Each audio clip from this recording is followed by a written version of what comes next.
Shalom to the elect of Israel, to the whole flock of Israel, you Hebrew Israelites, you so-called Negroes, Latinos, Native Americans, West Indians, and Haitians. Gotta give all praises, honor, and glory to Yahweh, Bahashem, Yahweh Shah. The Most High, the Heavenly Father. His Hebrew name is Yahweh. Not Yahweh, not Jehovah, not God, not Elohim, not Most High, not Lord, not Yah, not Jah, not Ahaya, not Allah. It's Yahweh. And his only begotten son name in the Hebrew is Yahweh Shah. Not Yahshua, not Yeshua, not Jesus Christos, not Jesus Christ, not Serapis Christos, not Yeshaya, not Yehoshua. It's Yahweh Shah. So we got to give all praises, honor, and glory to Yahweh, Bahashem Yahweh Shah, Bahashem Rekah Quadash. Double honors to the apostles and elder bishops and elders of Great Millstone, who rule well, who teach well, who are the apostles and elders of all Israel, whether accepted or not. And a sincere salutation to all the occupant pushing the truth and believing the truth throughout the four winds of the earth, the entire world, waking up the whole elect. Shalom to the Agwath who are listening learning, you few sisters who are listening learning. I'm Isaiah from GMS Solano Camp, coming at you another lesson in truth, facts, faith, and edification. Another daily edification, Lord, will us be edifying. So I'm going to title this lesson, This is how we know. This is how we know that you are not the people of the Lord in the land of Israel. Lord, will us be edifying. This is copyright disclaimer under Section 107 of the Copyright Act 1976. Allowance is made for fair use for purposes such as criticism, comment, news reporting, teaching, scholarship, and research. Fair use is a use permitted by copyright statute that might otherwise be infringing. Non-profit, educational, or personal use tips the balance in favor of fair use. You see it. Check this out. This is from August the 6th.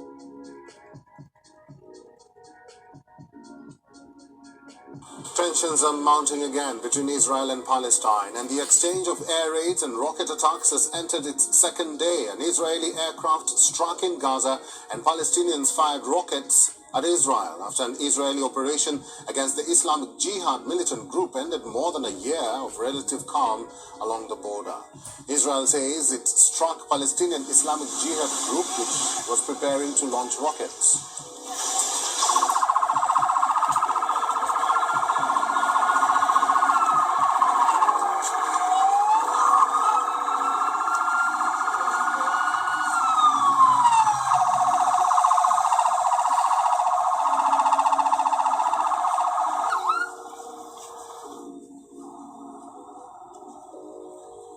And according to witnesses, additional bombings targeted 3 houses, flattening at least one as the sounds of more explosions rocked Gaza City. In response to this, the Islamic Jihad militants fired at least 160 rockets across the border, setting off air raid sirens and sending people running to bomb shelters as far as the central Israeli city of Modi'in between Tel Aviv and Jerusalem.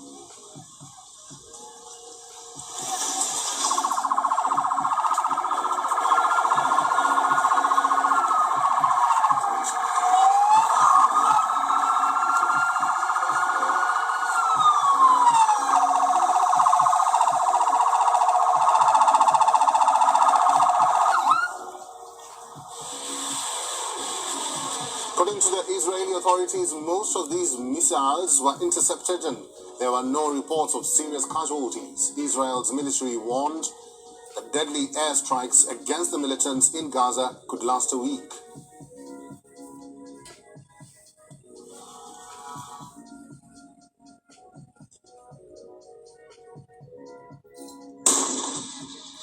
Israel has deployed troops and artillery close to its border with Gaza and has also stopped the planned transport of fuel into Gaza shortly before the Friday strike, clipping the territory's lone power plant and reducing electricity to around 8 hours per day. In West Bank, the Israeli military apprehended Islamic Jihad activists in several locations. According to the army, around 20 suspects were arrested. The Israeli army said in a statement that troops' activity against the Islamic Jihad terrorist organization are continuing. And now, in a sign that the conflict could expand, the head of Iran's Revolutionary Guards said, and I quote, that the Palestinians are not alone in their fight against Israel and will work to uphold the rights of the Palestinian people, End of quote. The Hamas appears to stay on the sidelines of the conflict for now. Israel and Hamas have fought 4 wars and several smaller battles over the last 15 years. Every conflict between Israel and Gaza leaves one thing in common, and that is the sight of people burying their loved ones and living in complete despair, looking for a permanent solution to this decades-long conflict. Russia has called for maximum restraint in the Gaza Strip. Britain, too, is urging for a swift end to the violence, while saying that the United Kingdom stands by Israel and its right to defend itself.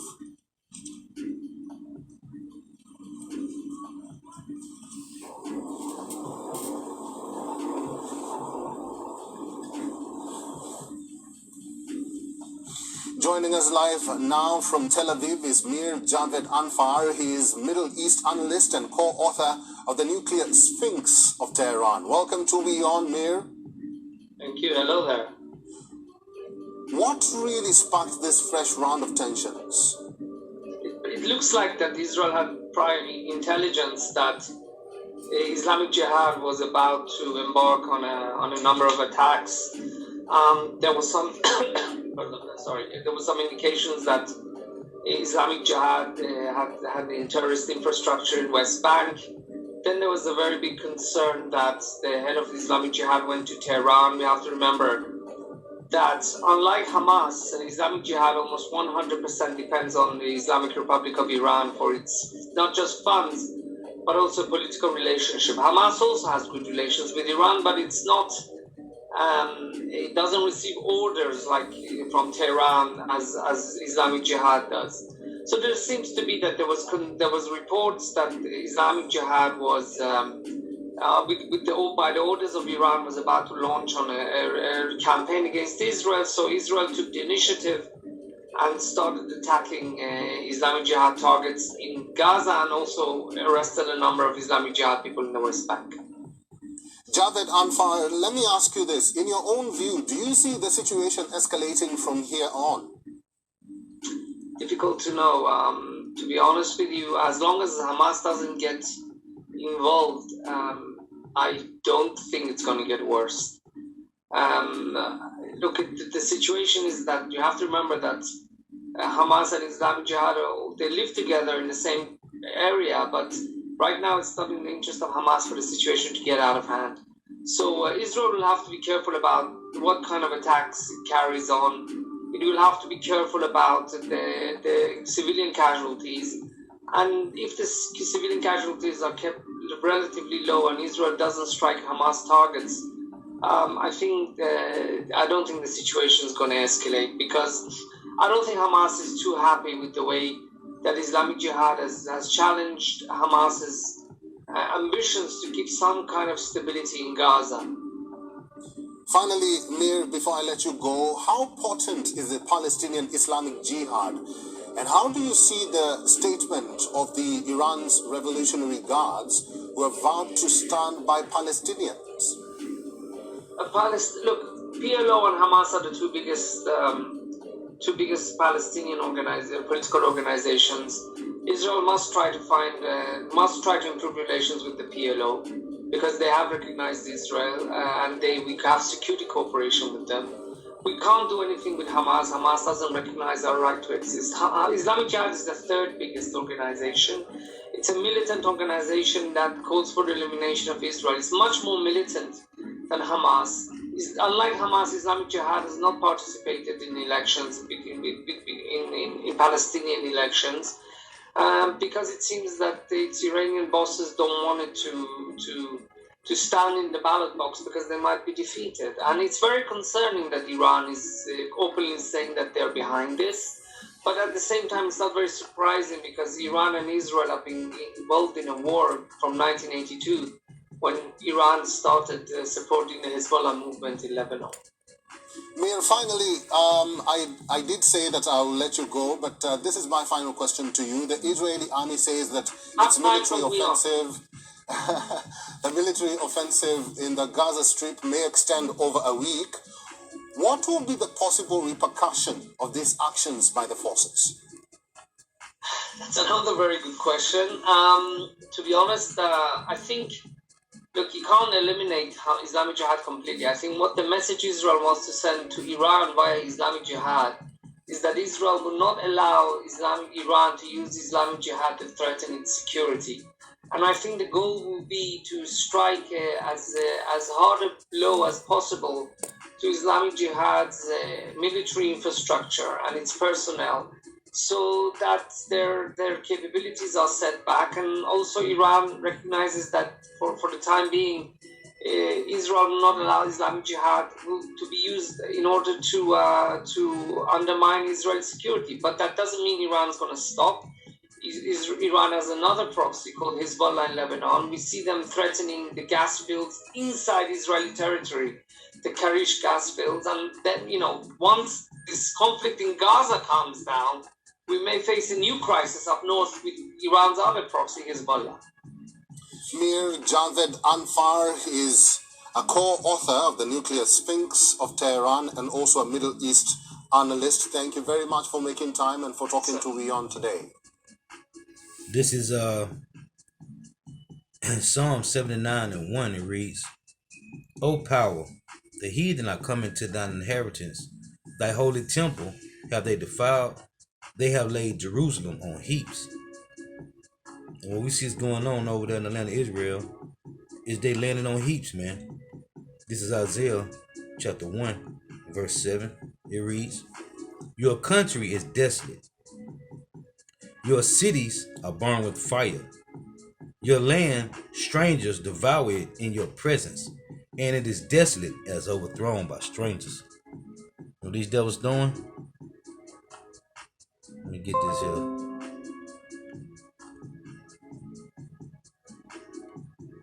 They destroying it, man. Okay? Your country is desolate. Your cities are burned with fire. Your land, strangers devour it in your presence, and it is desolate, as overthrown by strangers. Now, in Isaiah 2:1, this is how we know these are not the people of the Lord, man, in that land. This is Isaiah 2:1. The word that Isaiah the son of Amos saw concerning Judah and Jerusalem. And it shall come to pass in the last days that the mountain of the Lord's house shall be established, which is his son's kingdom. The mountain is the Lord establishing his son's kingdom on earth. They say, and it shall come to pass in the last days that the mountain of the Lord's house should be established in the top of the mountains over all other governments, and shall be exalted above the hills, and all nations shall flow unto it. And many people shall go and say, Come ye, and let us go up to the mountain of the Lord, to the house of the God of Jacob, and he will teach us he would teach us of his ways, and we will walk in his paths. For out of Zion shall go forth the law, and the word of Yahweh, Bahashem Yahushua from Jerusalem. And he shall judge among the nations, and shall rebuke many people. And they shall beat their swords in the plowshares, and their spears in the pruning hooks. Now, when you read in Joel 3, let's read that real quick, because it talks about these nations beating their plowshares in the swords and their pruning hooks in the spears. This is Joel 3 and 9 to read. Proclaim ye this among the Gentiles. Prepare war. Wake up the mighty men. Let all the men of war draw near. Let them come up. Beat your plowshares in the swords and your pruning hooks in the spears. Let the weak say I am strong. So right here in Isaiah 2:1, it's telling them to reverse. The Lord is saying reverse that and beat your spears and swords in the plowshares and pruning hooks, meaning tools that are used for agriculture, right? So the Lord saying instead of worrying about producing food for your country, get your military arsenal together, right? So in Isaiah 2 and 4 reads, And he shall judge among the nations, and shall rebuke many people, and they shall beat their swords in the plowshares. Remember in Joel 3, it said, beat your plowshares in the swords. It say, and they shall beat their swords in the plowshares, and their spears in the pruning hooks, right? So it's going to go back reverse, because there ain't going to be no weapons. When the kingdom of heaven is established, the point is, this is how we know these are not the people of the Lord in the land of Israel. Because the Lord said when the kingdom of heaven is established on earth, there will be no more war, no more wars. There will be no more weapons of war. So it say, and they shall beat their swords in the plowshares and their pruning hooks in the spears. Nation shall not lift up sword against nation, neither shall they learn war anymore. O house of Jacob, come ye, and let us walk in the light of Yahweh Shema Shah. So it's showing you right here, ain't gonna be no more wars. So let me get it here in Micah chapter 4. It say the same difference. This is Micah 4:1. But in the last days it shall come to pass that the mountain of the house of Yahweh Shema Shah shall be established in the top of the mountains. So the Lord's kingdom gonna be established over all other kingdoms. Ain't gonna be no other kingdom. It's only gonna be the kingdom of Israel. It reads, and it shall be exalted above the hills, and the people shall flow unto it. Now the other 16 heathen nations gonna go back. They are going to be able to go back to their lands, right? But the rulership, the kingdom, is going to be the Lord's. It say, and many nations shall come and say, come and let us go up to the mountain of the Lord, and to the house of the power of Jacob. He will teach us of his ways, and we will walk in his paths. For the law shall go forth out of Zion, and the word of Yahweh Shema Shah from Jerusalem. And he shall judge among many people, same thing as in Isaiah 2, and rebuke strong nations afar off. And they shall beat their swords in the plowshares, and their pruning hooks in the spears. So ain't gonna be no more missiles. It's gonna go back to farming, producing crops. It say, nation shall not lift up a sword against nation, neither shall they learn war anymore. But they shall sit every man under his vine and under his fig tree, and none shall make them afraid, for the mouth of Yahweh of hosts have spoken it. So when you read in Ezekiel 39, it reads this. Ezekiel 39:7. So I will make my holy name known in the midst of my people Israel, and I will not let them pollute my holy name anymore. And the heathen shall know that I am Yahweh, the Holy One of Israel. But it shall come, but it say, behold, it shall come, it is come and it is done, saith Yahweh Shema Shah power.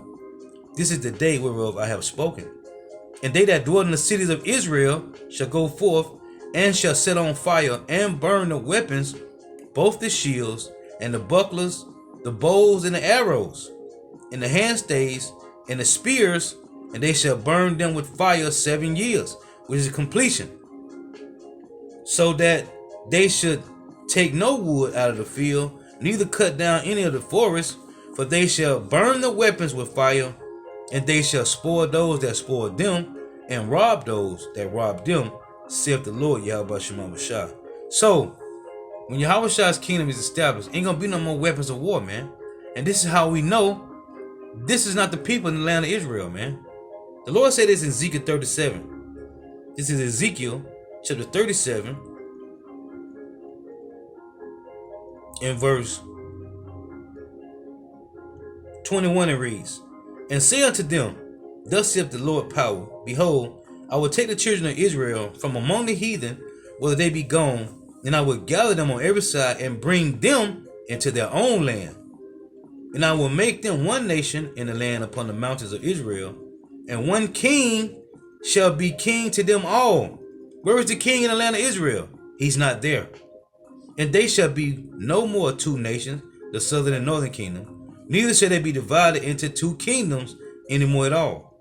Neither shall they defile themselves anymore with their idols, nor with their detestable things, nor with any of their transgressions, but I will save them out of all their dwelling places, wherein they have sinned, and will cleanse them. So shall they be my people, and I will be their God. And David my servant shall be king over them. Is King David in the land of Israel right now? I think not. And David my servant shall be king over them, and they all shall have one shepherd.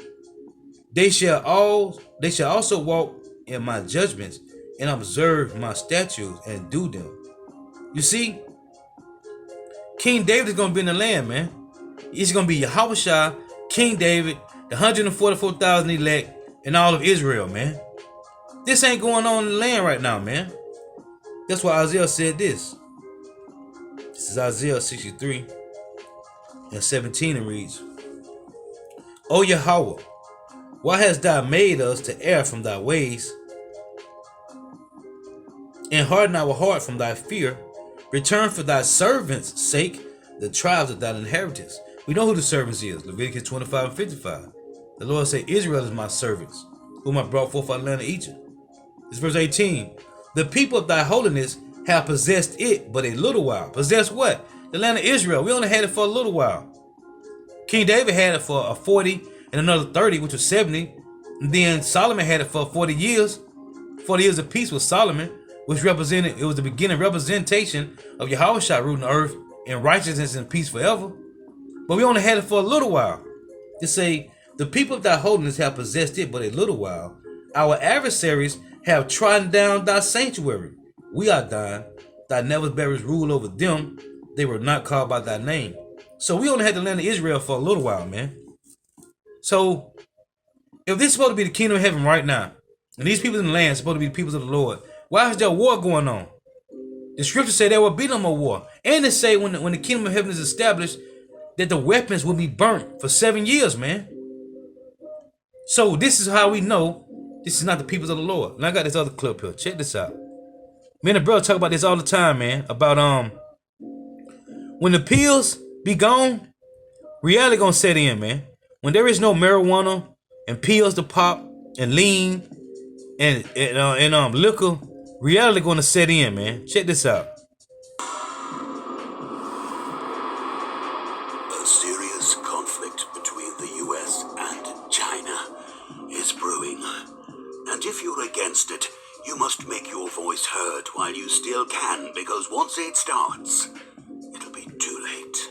Now, an article just came through on Smart News app and said, can the U.S. military fight Russia and China at the same time?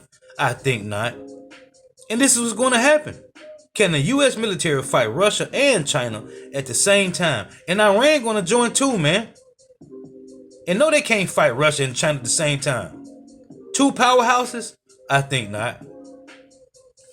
Geopolitical strategists are already alerting that if tensions between the US and China continue to rise, the standard of living of millions upon millions of Americans will be seriously impacted, as the overwhelming majority of products we consume every day that come from the Eastern economic superpower would quickly disappear from US store shelves. At the same time, the confrontation between the Chinese government and Taiwan means that the production of critical components, such as semiconductors and microchips, would dramatically collapse. Today, Taiwan is the biggest producer of microchips in the entire world. And if this production stops, the whole US economy would come to a crashing halt. The stakes are incredibly high, and yet no one seems to be paying attention to these emerging threats. That's why, in today's video, we're going to expose the risks and consequences of this looming geopolitical battle between the two greatest economic potencies of the globe.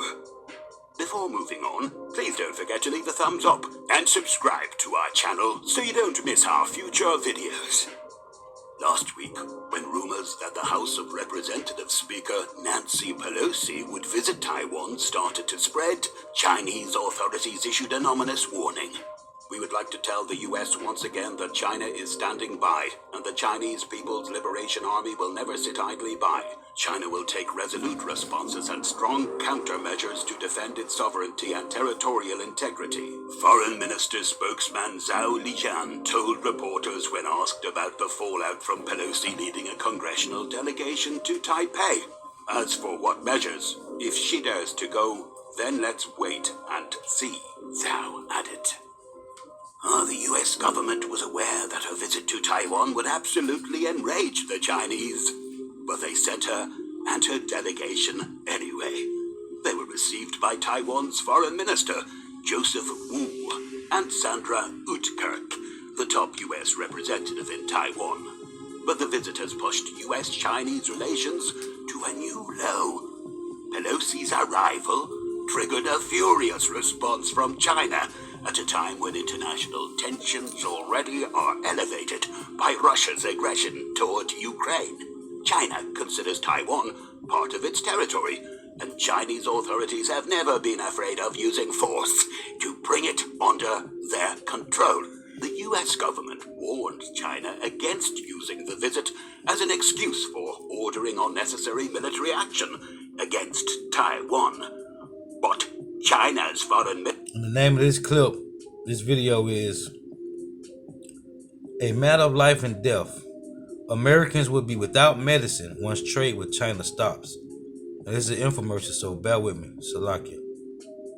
ministry said that Pelosi's visits. The perfect road trip exists, and it's at your fingertips with the Wyndham Road Trip Planner.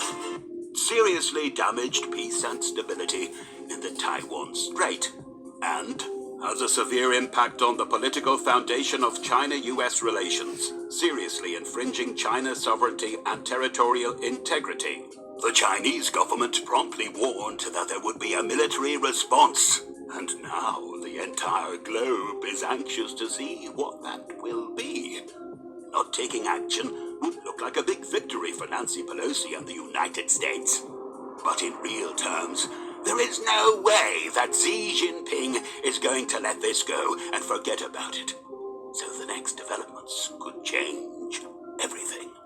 The latest reports reveal that Chinese forces are already gathering near the coast for a potential invasion.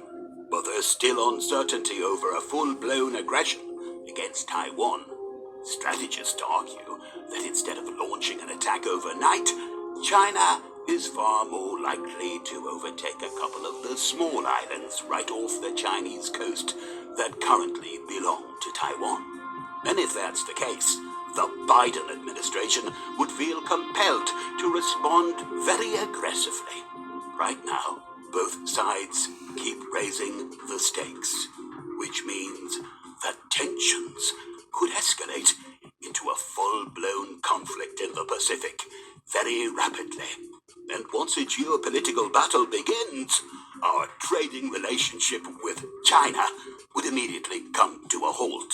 Needless to say, the American population is not prepared for that.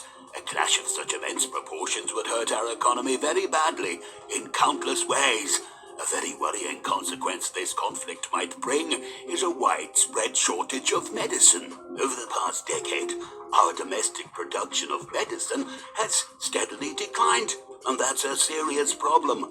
According to U.S. Representative Mike Gallagher, the vast majority of the medicine we use here in the United States comes from overseas, and China is the largest supplier. The Chinese government party has threatened to withhold life-saving drugs from the U.S. once, and we'd be crazy to think they won't attempt to do so again. He said in a recent statement, Congress needs an aggressive plan to protect our critical pharmaceutical supply chains and end our reliance on China. This is a national security imperative, and to many Americans, a matter of life and death. Gallagher emphasized, the United States must end our reliance on China for life-saving drugs and critical medical equipment, added conference chair Elise Stefanik. We have become far too dependent on China's supply chain, and their malign regime represents too great a threat to our national security for us to be at their mercy. I am proud to sponsor this legislation to equip our domestic pharmaceutical and medical manufacturers to be able to efficiently produce. Look at this, pop on the screen. Babel, right? Babel. Practice French, practice German, practice Italian, practice Spanish. You see this? This what happened in Genesis, man. Okay? At the Tower of Babel, which Babel means confusion. The Lord confounded the languages, man. This is what these devils doing again. All this is about one world order, one world government. The same thing they did in Genesis, the same thing they did in the Greek, they tried to do in the Greek Empire. The same thing, man. The same thing they trying to do now, man. You see? Spiritual, man.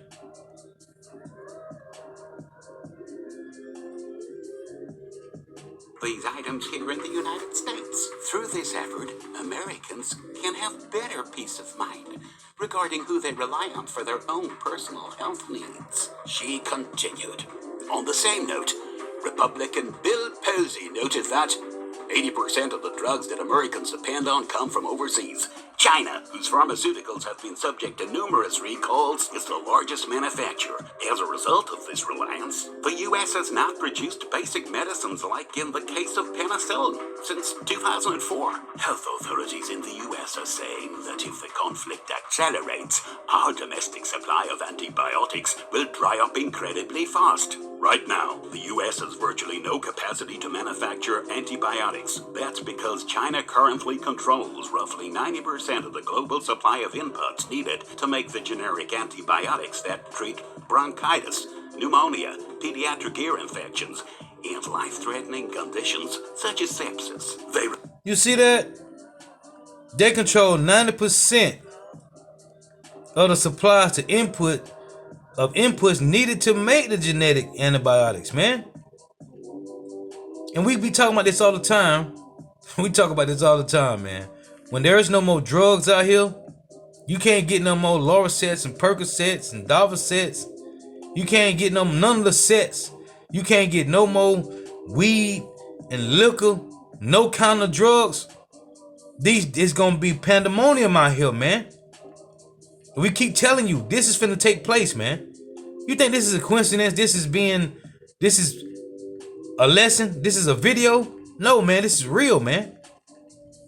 Wrote in a note published by Bloomberg, generic antibiotics such as azithromycin used to treat secondary bacterial infections are already in short supply, and the U.S. could experience a national shortage since the key materials for azithromycin and other medications are supplied by China.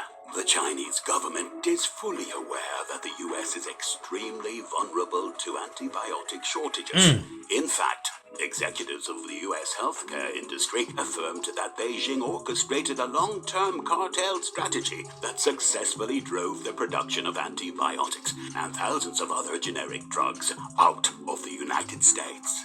As a result, China has become the main source of the key ingredients for both penicillin and another class of antibiotics, cephalosporins. Together, these drugs comprise 2/3 of the antibiotics used in the U.S. each day. The Eastern superpower's domination of global drug inputs happened gradually. Many industry leaders actually praised this trend, thinking that the outsourcing of America's medicine manufacturing capacity would simply yield cheaper prices. But that was a very naive strategy.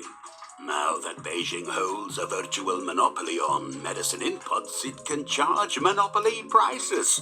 Last year, it pushed the price of critical components for antibiotics and acetaminophen by 100%.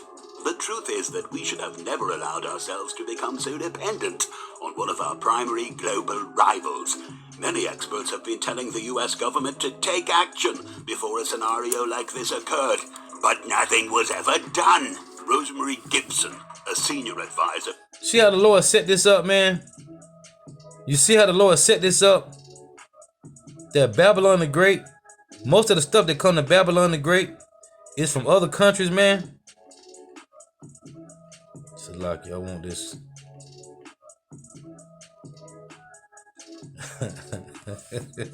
Supply chain, cheap drugs. This is Revelations 18 and 20. Rejoice over her, thou heaven, and ye holy apostles and prophets, for power have avenged you on her. Rejoice over her, thou heaven, and ye holy apostles and prophets, for power, Yahweh Shema Bashah, have avenged you on her. And a mighty angel took up a stone like a great millstone, and cast it into the sea, saying, thus with violence shall that great city Babylon be thrown down, North America, and shall be found no more at all. And the voice of the harpers and musicians, and of pipers and trumpeters, shall be heard no more at all in her. There'll be no more music. And no craftsman, of whatsoever craft he be, shall be found any more in her. And the sound of a millstone shall be heard no more at all in her, meaning work. And the light of a candle shall shine no more at all in her, in thee. And the voice of the bridegroom and of the bride shall be heard no more at all in thee. For thy merchants were the great men of the earth. For by thy sorceries were all nations deceived. What sorceries? It say, and in her was found the blood of prophets and of saints and of all that were slain upon the earth. This word sorcery here, let's look this up. It say, there shall no more be found in her sorcery, right? It say, by thy sorcery, thy word, it say, by Salakia, it say, Revelation 18 and 23, and the light of a candle shall shine no more at all in thee. The voice of the bridegroom and of the bride shall be heard no more at all in thee. For thy merchants were the great men of the earth, for by thy sorceries were all nations deceived. So this word sorcery here, these devils, North America, Babylon the Great, deceive the world with their sorceries, man. Strong's G 5331. Pharmakia. Pharmakia, it say the use or the administering of drugs, poisoning, sorcery, magical arts, often found in connection with idolatry and fostered by it. The deception and seductions of idolatry. It's a sorcery, witchcraft. Strong definition. It's a medication. Okay? Medication, man. North America, Babylon the Great has everybody bugged out of popping pills, sipping lean, smoking marijuana, man. Okay? Everybody on some kind of drug, man. That's why you have an opioid crisis with these Job 924s. Esau Edom has an opioid crisis, an opioid epidemic. They have a suicide rate. They are dying faster than they can be born. Right? They're not reproducing. Well, this is how Babylon the Great goes down. This is what it looked like, man. The Lord is destroying this place, man. So yeah, Lord wills edifying. Gotta give all praises, honor, and glory to Yahweh, Bahashim, Yahweh Shai, Bahashim, Rikah, Quadash. Double honors to the apostles and elder bishops and elders of Great Millstone who well, who teach well, who are the apostles and elders of all Israel, ready to accept it or not. And a sincere salutation to all the ark and pushing this truth and believing this truth throughout the four winds of the earth, the entire world, working up the hope for the elect. Shalom to the Akbar who are listening learning. These few sisters who are listening learning. Lord is edifying to the next time I say Shalom. Wa Abba Abba. Thank you for tuning in. May Yahweh Shema Shah continue to bless you in your houses. Stay prayed up. We know, this is how we know that those are not the people of the Lord in that land. Because the earth is being ran in wickedness, man. Okay? The earth is being ran in wickedness, man. This is how we know. This is how we know these are not the people of the Lord that's in the land of Israel. Shalom.